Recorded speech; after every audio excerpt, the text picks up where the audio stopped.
And good morning. I'm sorry my lighting is not really good because my little ones are still asleep and I didn't want to turn the big light on. So I hope you can see me okay. But anyway, all right, so we're going to be doing English lesson 34. So if you would open your English book to page 265.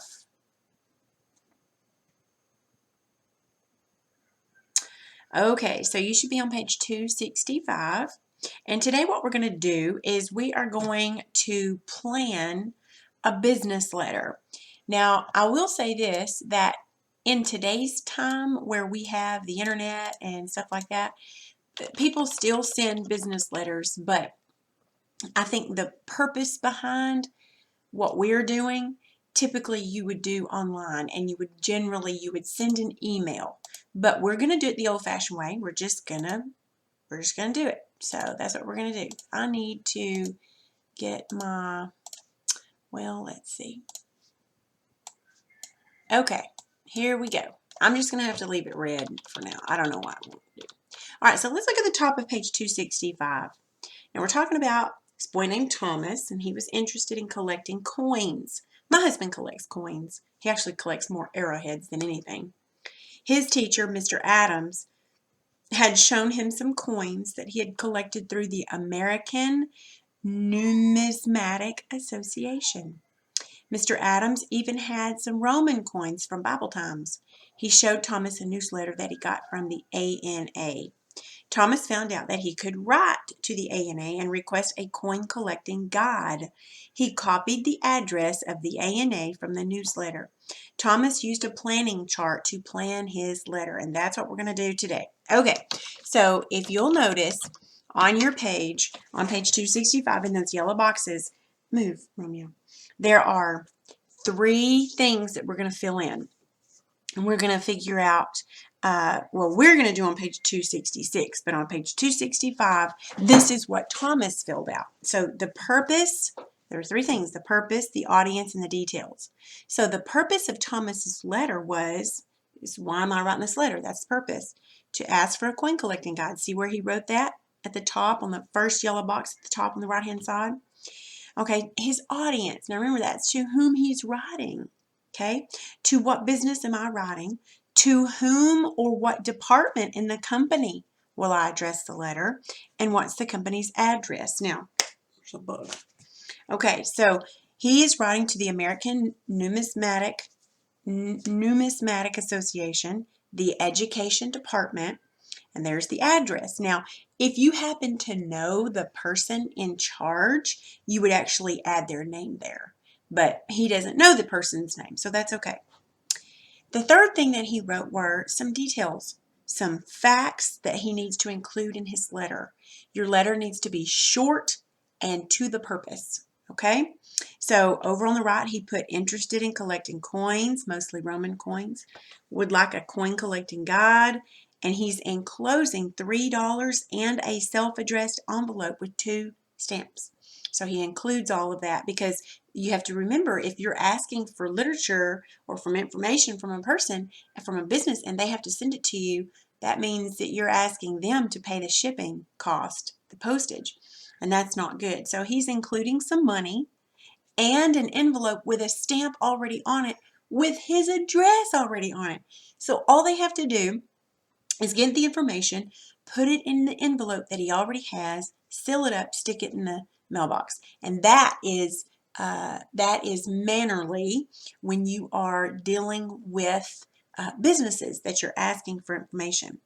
All right, so how can you find addresses? Well, in the old days, we would usually get the phone book. And they still send phone books out, but we would get the phone book and we'd look up the business and we would write it down.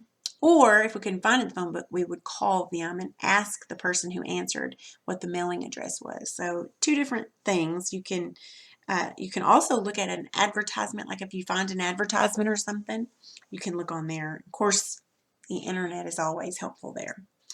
Now, at the bottom of 265, it says your business letter. What information would you like to know? Where could you write to get this information? Here are some suggestions of possible places to write and information or items to request. Okay, You could write the Department of Natural Resources, the local Chamber of Commerce, like maybe some information on museums or something like that. You could write a particular magazine and ask if they could send you a sample copy, something like that. I had some ideas. I thought, well, I don't know, but maybe you could write the people who are in charge of the Alamo in San Antonio, and maybe you could ask if they might send you a brochure that talks about the Alamo. I don't know if they do that because they might just, there's a bug, they might just say, well, you can just go online and look at it, and they might, but it's worth it. So, I mean, you could do that. You could write to the Alamo. Another place is the Art Encounter. I went there a couple of years ago. It's great. You could write there. You could get their address and you could see if they might send you, a brochure that kind of tells about it, or maybe a Bible tract or something to that effect. You could do that. Uh, anyway, oh yeah, that's really cool. I remember that. It's really neat. Anyway, so you can just think about it. Where would you like to write? What would you like to ask them? Okay. And then once you have figured that out, then your job is to complete page 266. Okay. Now, it's not 100%. I mean, this doesn't have to be just something that you're really interested in.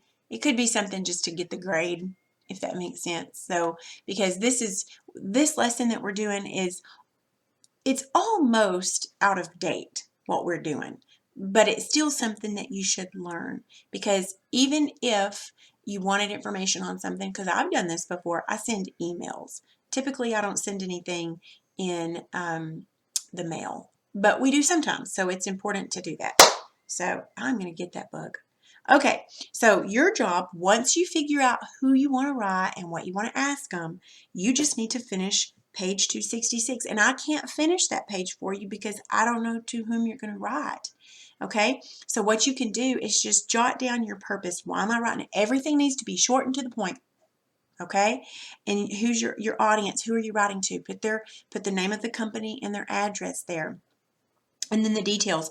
Just list a couple of things that you're gonna, you want to put in there. It does not have to be long. On this yellow page, this is just kind of a brainstorming page. You do not even have to have complete sentences, just thoughts.